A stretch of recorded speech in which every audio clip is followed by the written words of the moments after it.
Welcome to the Princess Power Hour, where we show you how to go from pauper to powerful by transforming your health, your wealth, and your relationships. Here's the princess of podcasting herself, Natalie Thomas.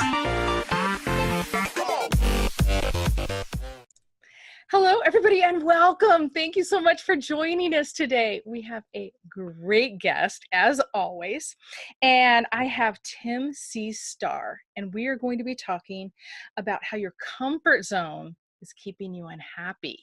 And I really want to pull this out of him because, eeks, don't we all want to be comfortable? Isn't that important? But we don't want to be unhappy.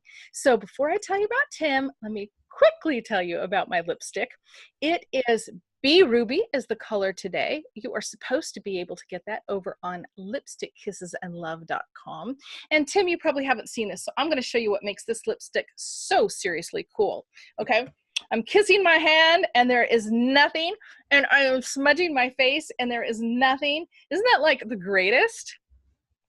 I'm excited. You see women and, they've got their lipstick on their food and on their man and on their cup or their straw or, it's kind of gross. We're kind of used to it, I guess. But anyway, I love that this lasts 4 to 18 hours. We put on 3 very light layers of the color and then a coat of gloss, and you are good to go. You can re-gloss before or after eating, but you don't need to replace that color, and it's not coming off. You want to kiss your child's face or head or whatever, they're not going to have those kiss marks.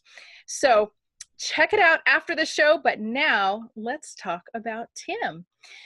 Tim lost his long-term job at age 54, and then he didn't work again for 2 years. But the interesting thing is, most men would get depressed. They'd start asking themselves, well, this is who I was, now who am I? But Tim began to realize that he didn't have that problem. And he thought, well, why not? And he realized it was from some of his long-standing upbringing and beliefs that really supported him as a human being. So we are going to be talking about your comfort zone is keeping you unhappy. So certainly in that long-term job, that career, you had a comfort zone, but you didn't become unhappy when things changed for you. So let's talk about that process, Tim. Sure.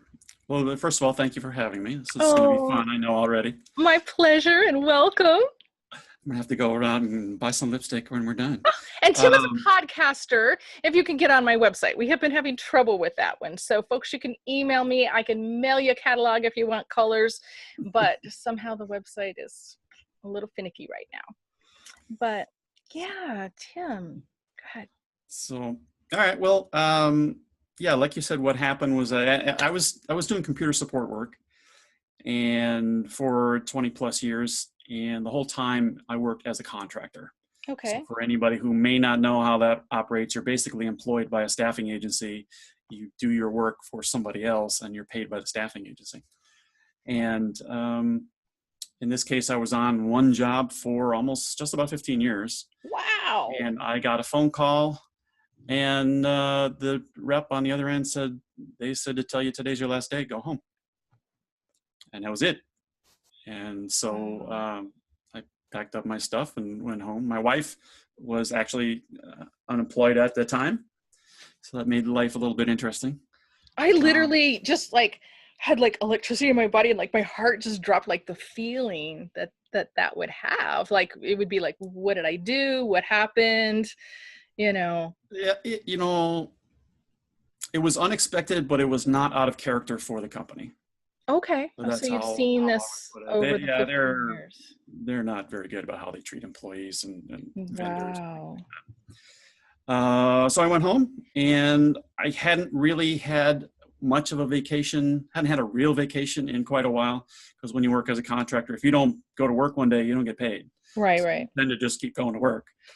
And so I just decided, you know what, I'm going to take a little bit of time off. And that's what I did. I just relaxed. I didn't worry about looking for a new job right away. I just put everything on hold.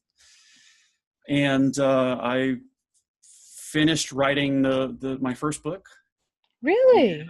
And then when I did start looking for work, it wasn't so easy to find. And I know. I've seen that. things have changed. And so it took a little bit of time to get back to work. But so what happened was, I had that realization somewhere along the line that, hey, I'm supposed to be depressed about this, Mm-hmm. and I'm supposed to be feeling lost and all those things. And I wasn't. I didn't feel like I was a victim of the universe. Mm-hmm. And so I started to question why. It's a natural thing. And it all just pointed back to when I was a kid. My mom was forever, all of her life, she was looking for answers. Mm-hmm. And why was she struggling with everything? And her biggest issue was she didn't want to take responsibility for where she was. But so she would jump from one person and one idea into to another, and she shared all these things with me. And this is way before the internet, and so the books were your escape from stuff, and this is where you got the new ideas from. And I just was eating it up because it was interesting. Mm-hmm. When I was young enough, I think I didn't have resistance to, if somebody said, you're responsible for where you are today because of the choices that you made in your past. Mm-hmm. I was able to look at that and go, well, that's a good argument. Makes sense. Okay. I'll own that. Let me see if I can adjust. I don't have the camera here. You know what you're making me think of? As a kid, I grew up, my grandmother had all these maladies, some of which many of us believed were hypochondria. Not that they all were, but certainly some were exaggerated for the reason of, I believe, ties into what you're saying, not wanting to take responsibility. And she always wanted God to heal her, but she didn't want to take the responsibility to eat the right things, to get any exercise, to make the choices that would have led to health. She was supposedly allergic to certain foods that would give her terrible migraine headaches that would drive our whole house upside down for 3 days at a time minimum. But she'd say, I'm going to eat the pizza. I know it's going to make me sick, but I'm going to eat it. And we'd all scream, don't eat the pizza. It was a real sick system. Yeah. But it was that not taking responsibility. Well, this is, it makes me think of, there's an old joke. Let me try to get in focus for you here. Okay. Or for me. So Okay. I need the glasses now anyway, but so there's an anecdote about a little old lady, God-fearing woman, and she lives in this little house, and she's close to a river, and it's been raining, the river's rising, they know it's going to flood. They come by and somebody knocks on her door. Ma'am, you got to leave the river. You got to evacuate. The river's rising and you're going to get flooded out. Oh, that's all right. The Lord will provide, and the water rises and she's forced to go up to her second floor. Somebody comes by in a boat and says, come on, we'll save you. Get out, jump in the boat. Oh, don't worry. The Lord will provide. And they leave and the water keeps rising and she's forced up onto the roof. They send a helicopter. Come on, we'll save you. Oh, the Lord. And she dies. She drowns. Goes up to heaven and she's at the pearly gates and she meets God up there and she's like, I've been just a Christian woman. I've been a God-fearing woman all my life. You didn't save me. You didn't save me. And he looks, what are you talking about? I sent you a cop. I sent you a boat. I sent you a helicopter. Right? So, yeah, that's. Oh, I've got an opposite story from Saturday. We were on a job on one of my new businesses, and somebody had hired us to transport furniture from one location to another. Okay. And it was, you can back your truck right up to my porch and just load it onto the truck. And it's going to be so simple. And oh dear heavens, she had a space about this big between a giant thing of hedges. And I have a brand new box truck. And she wants me to back the truck through the hedges. And I said, ma'am, this fiberglass, I'm not doing it. It's not going to happen, which meant we had to tote very heavy furniture. It was a very large armoire through a very extensive amount of wet lawn. So you're, sinking and all this kind of thing. And we get out to the gravel and we're trying to get this thing up the ramp. And somewhere in the grass, I start praying for God to send an angel to help us. Now, this is a true story. This is from Saturday. And I'm just thinking, give me some spiritual strength to push this thing up the ramp. Okay, this is what's in my mind. And I kid you not, within just seconds of me saying that prayer, this man pulls over. He's driving a pickup truck. He's pulling a trailer with lawn mowing equipment on it. Okay. This is an elderly man. He's completely toothless. He runs out, helps us push that thing up, asks if we need any more help, and leaves. So God didn't save the lady because she didn't take the help that he sent, but I asked for an angel and God sent a toothless old man to help me. And the Bible does say that we entertain angels unaware. So whether he was human or angel, I'm just saying, thank you, God. We got that thing up the ramp and you helped me. So that's, I'm not religious, but this is all of these things just overlap, and this is straight out of the law of attraction principles. Well, with law of attraction, you believe in the universe and the energy, and I understand. It's terminologies. But you get clear on what you want, you ask for it, you put it out there, and then you turn your focus to something else and let that be created for you. And it can't happen exactly that fast. And it certainly did. What's great is it doesn't matter what it is. Amazing. Well, that's such an interesting concept. I definitely love the law of attraction. I believe in it and have studied it and seen the movie and read the book and introduced my daughter to it. And, it's fascinating information. So I know that one of your perspectives is not focusing so much on the experts. Tell us about that. Not quite sure where you're going with that. Okay. You said, why should people stop listening to motivational speakers? So that's an article that I wrote. Yeah, the problem is that the messages so communication is always an issue, right? And you can deliver a message to somebody, and you could be one-on-one, and you could be crystal clear on what you're saying. And you could deliver the most perfect message that nobody could challenge. It doesn't matter if the person on the other side hears it in a different way, right? That's the reality that they have.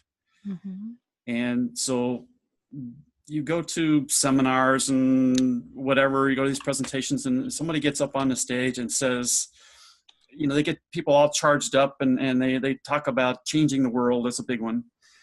And there are people in the audience who like the idea of going out and doing big things. Right? They're going to be the next Steve Jobs or Warren Buffett or whatever. They're going to save the world. But the introverts in the audience don't hear the message that way. Introverts in the audience hear, you've got this huge job to do, and you've never taken on any venture that's nearly this size. What makes you think you can do this? And they just tend to want to go back to bed. Oh, just okay. Too much, right? And so there's nothing wrong with motivational speakers.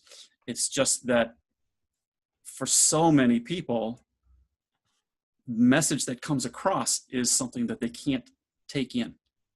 Oh, that makes such perfect sense. Accept it because it's just too big. And so what I try to point out is that you don't need to create something monumental to change the world. And I think changing the world, maybe the problem is just with the term. But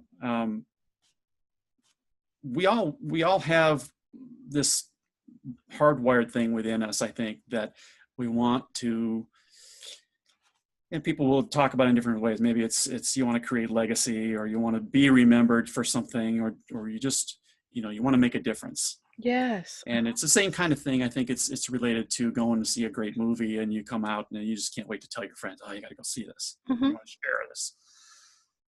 But I had an opportunity while I was off work during those 2 years. I had an opportunity to do a couple of presentations in Riverside, California, at a school for at-risk kids. And I don't remember what I went up there originally to talk to them about, but in the first presentation, I kind of got off on a tangent, and I have PTSD, which is perpetual tangent story disorder. Oh. Um, so I got into talking about Napoleon Hill and Think and Grow Rich. Mm-hmm. And I brought up the fact that this is a book that's on virtually every CEO's top 10 must-read lists, but there's nothing in that book about business. I mean, it's all about energy and mindset and, you know, creating your future out of what you're thinking about. Mm-hmm. And you could see certain kids in the audience. There was one kid right in front of me. The eyes start rolling up. He's thinking, Mm-hmm. you know, a little smile on his face, and you know that they're hearing this for the first time. Mm-hmm. And when it was all done, I was approached by a couple of kids and one of the parents, and they want to know more. And so I left that just feeling, you know, I want to do more of that. And so I know that in that moment, I touched at least one kid, right? And I changed the world there. Now, whether he does anything with it or not is not up to me to worry about. Right. But I know that I had an impact. And when you have that feeling, it's cliche, but it's true. It just makes it worthwhile. It's the best feeling in the world. I got to have more. Mm-hmm. And so back around to this idea of how the message comes across, you know, changing the world does not mean that you have to start a nonprofit or that you have to. Mm-hmm. Changing the world could just mean that you become a really good parent for your kids. Right? I'm that simple. You don't have to have this. Another thing is, you got to discover your purpose, as if that's some great thing too. We can't all have monumental life purposes. It's just not feasible, right? So for some people, just being a good mechanic might be it. You get satisfaction out of doing a good job.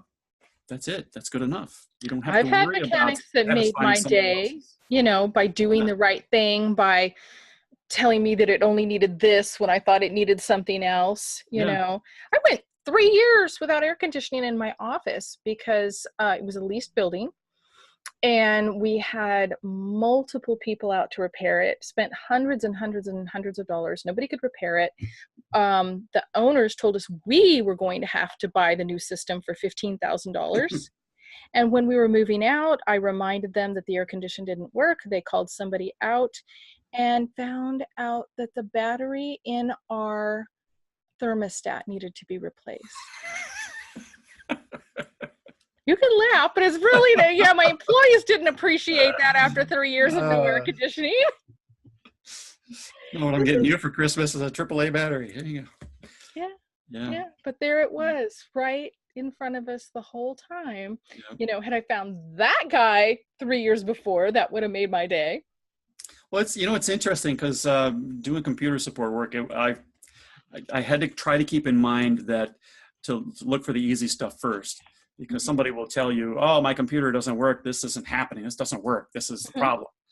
And you can walk in then focused on that problem and burn hours trying to figure it out, only to eventually figure out that that's not the problem at all. It's some other minor little thing over here. Oh, wow. It takes you 2 minutes to fix. And oh, wow.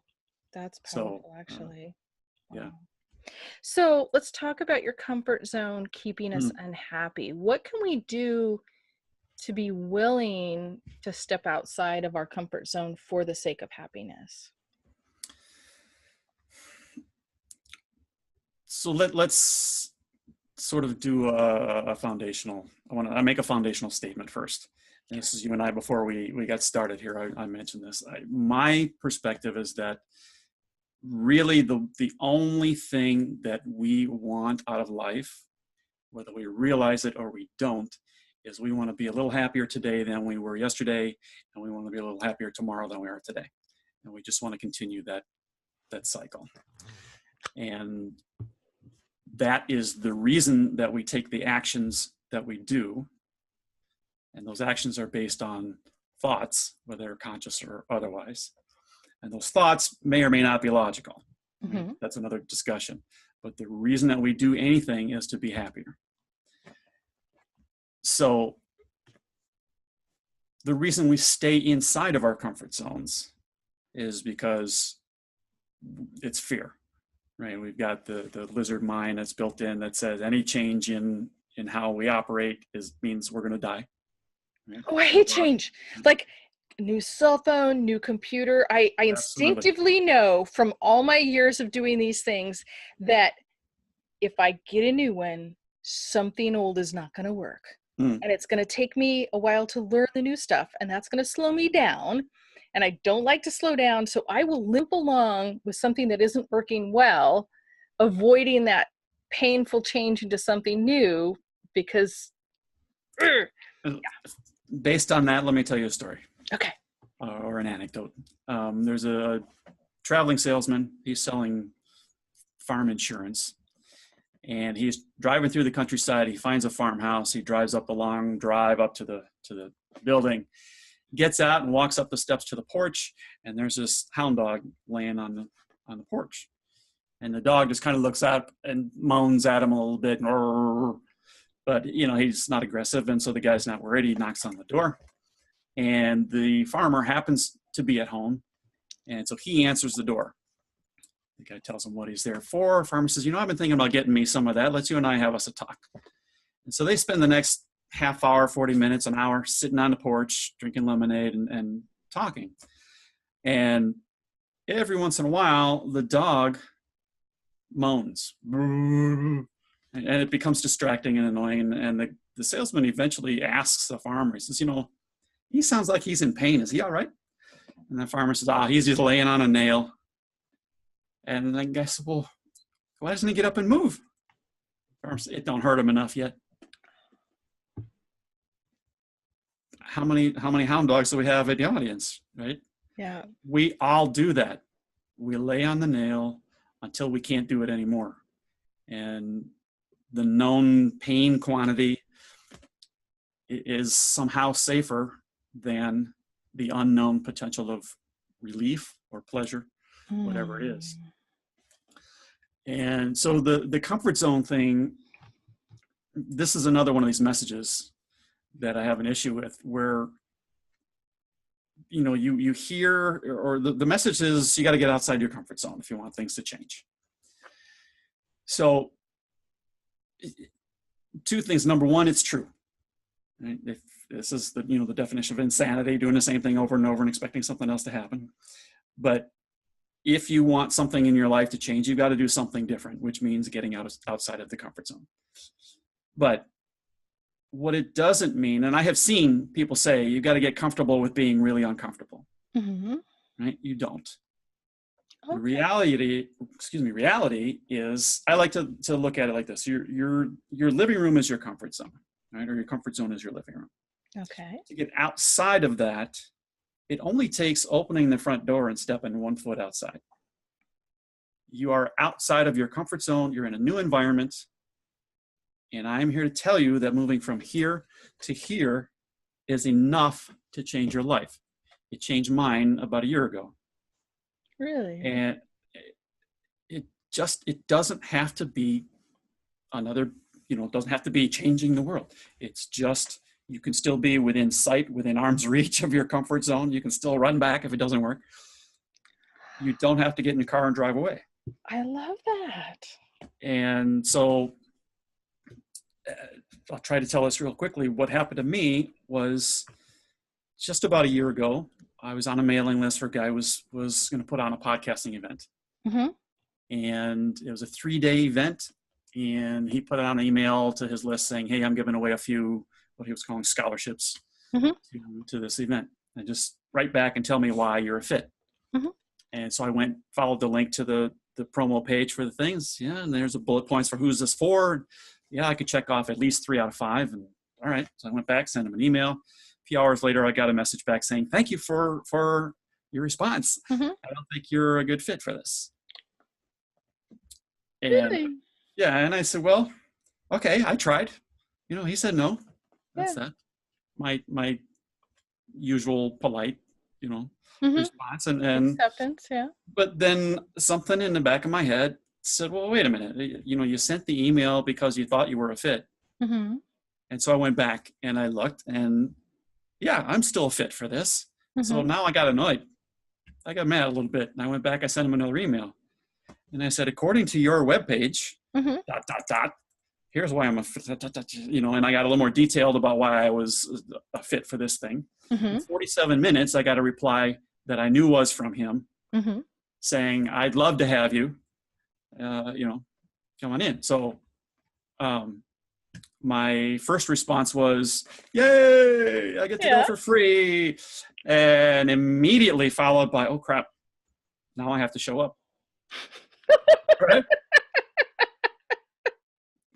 Just like that. And, because I'm an introvert and I can come up with a million reasons not to go. Mhm. But in my head now,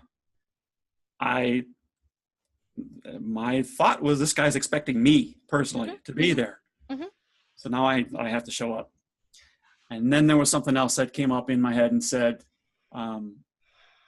you not only do we have to just physically show up, I have to show up, I have to participate in a bigger way. And so the first act of getting outside my comfort zone was just sending a second email. Mhm. Right? Not all that hard to do. It Not would very be fun. hard for some people. Yeah, It but would. if you get annoyed, it makes it easy. Yeah, I was that pissed. makes a big I difference. was pissed. Come I on. get really bold when I'm, yeah. Yeah. So it wasn't hard. So second thing was I did go, and this is an event, it's a 3-day event, and some people paid as much as $2,000 to be there. And I know they actually paid it because I talked with them. Mhm. And so what I did was I would be happy to sit in the back for 3 days and watch the things going on. And I love to people watch and all of that. And I could have been really satisfied to do that, but something told me that I needed to participate more. Okay. And so honestly, all I did was I was just a little bit more likely to maybe to make eye contact or to just to stick my hand out and say hi. Okay. And nothing more than that. They had stuff going on in breaks. People were up on a stage dancing and learning the Thriller dance and all this stuff Okay. going Is on. this a Tony Robbins event? No, Okay. but you're not going to see me in any of the pictures from that. Okay. So what didn't happen to me was nobody laughed at me. Nobody refused to shake my hand. Nobody turned around when I said hello, right?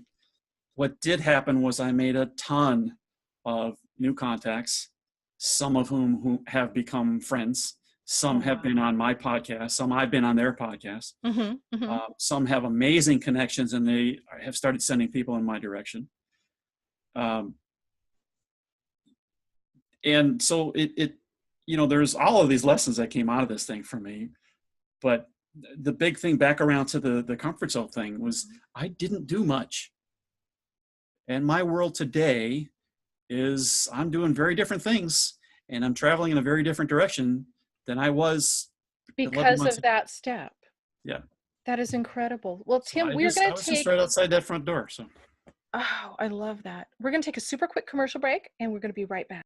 Are you looking for ways to improve your life? Did you know that there are ancient texts with all kinds of great information about who we really are? Once you get that down into you, it's life-changing. So I have compiled some of the best for you to listen to for 15 minutes every morning. It's so simple to get it into your spirit about the amazing person that you are. Feel better about yourself. And with these recordings, you actually get 6 free bonuses. So I want you to go after the show to scripturalaffirmations.com for more information. All right, everybody, this has been getting so good. We're talking to Tim C. Starr. We've been talking about why your comfort zone is keeping you unhappy. And Tim, I think that was so powerful that you can go back to your comfort zone. You don't have to get that far out of it. So you took this risk as an introvert. And I want to throw out there, because my audience doesn't realize this, because I'm bold and I'm energetic and whatever some of the time. I'm an introvert. Okay. Talking to people in person, going to a networking event like you're talking about is hard. It is painful. I hide. I will go around the corner and do a social media video, usually talking about how uncomfortable I am. I really am tortured by those things. But you pushed through and you got results, and you said it was literally life-changing for you. Absolutely. Incredible. Yeah, absolutely.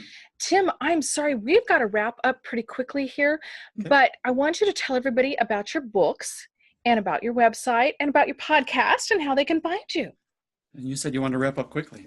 Okay. Well, let's start with where you can find me. The simplest place, really the best place to start, is just go to timcstar.com. Stars with one R. Ringo doesn't know how to spell, I guess. From there, there's links to everything else. But I've got 2 books out that are in the law of attraction arena. One is a semi-fictional, semi-non-fictional story written in the first person, where I traveled to Texas to a big party where I don't know anybody. And I meet a woman who may or may not be real. And she's got lessons to teach, and she introduces me over a long weekend to 3 other people, and everybody has their own lessons to teach in different areas. That's called My Name is Prosperity. And then I've got another one that is really a collection of blog posts that I did over the course of 3 or 4 years when I started getting into the law of attraction ideas and started getting, somebody would say something. I'm a big fan of Esther Hicks and the Abraham Hicks materials. And on their daily emails, that was the primary source for these things. They send you a quote, different kinds. And then when something would trigger me, I would just go and write. And it was really all about me trying to wrap my head around the ideas. But I do tend to write as if somebody else is going to read it. So that's a good idea. Yeah. Eventually,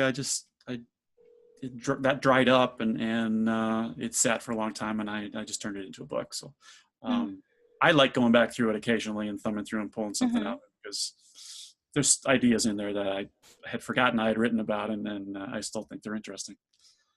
Existing podcast is called The Universe Between Your Ears. Easy place to find that. There's a link from my website, but you can go to universepodcast.com. We go all over the place with that. That's a lot of fun. It's mindset stuff, perspectives, talking to some fascinating people that have been through some amazing things. And just having a lot of fun doing that. And I've got a new one coming called the Personal Growth Podcast, but I haven't even recorded the first one on that, but that's coming. Wow. Well, it sounds so interesting, Tim. I just really want to thank you for taking time to be with us today.